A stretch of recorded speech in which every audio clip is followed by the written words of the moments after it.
Need for Speed Payback is the 23rd game in EA's immensely popular racing game series. NFS games may not be as good as they were up until the mid-2000s, but EA hasn't given up on the franchise, so there's still hope for Need for Speed. If you're among those who are still hoping for a good Need for Speed game, NFS Payback has a few things that could interest you. This is an open world racing game with a lot of different types of races. The closest comparison we can make is with Forza Horizon 3, one of the best racing games ever made. Need for Speed Payback is a lot of fun to play if you just want to drive around its huge fictional city of Fortune Valley. You can spend hours tuning your cars, collecting poker chips, smashing billboards, and finding parts of classic cars known as derelicts.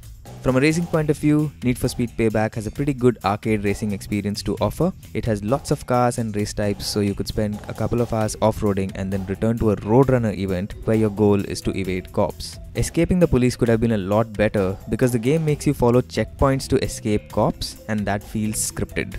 Need for Speed Payback also has a story mode where you play as 3 characters, Tyler, Jess and Mac. Each character specializes in a different type of race, so you'll get to play plenty of race types through the story mode. While the idea here is great, the story itself is quite weak. The protagonist, Tyler Morgan, steals a car, but he and his gang get betrayed and their heist fails. That makes him want revenge, which gives the game its name. The story is full of cliches you've seen aplenty in bad movies such as the Need for Speed movie. The dialogue is quite bad and the characters feel flat. What? No.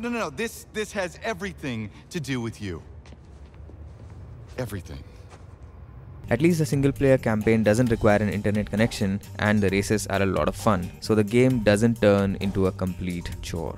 Need for Speed Payback suffers from some serious grinding too. Every car is assigned a score based on what's under the hood, and you'll be constantly asked to upgrade your cars to win races. This requires in-game currency, and you can earn that by winning races over and over. If you win, you get speed cards that also let you upgrade the car. Without these cards, your upgrades could prove to be quite time consuming. So naturally, EA has slipped in microtransactions here, and you can buy premium shipments that let you upgrade cars quickly.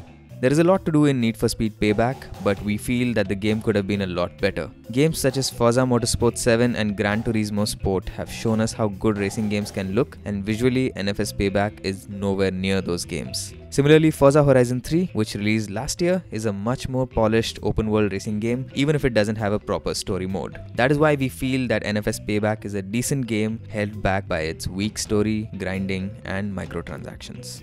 If you like this video, hit the thumbs up button and subscribe to our channel. You can also follow us on Facebook, Twitter, and Instagram at Gadgets360.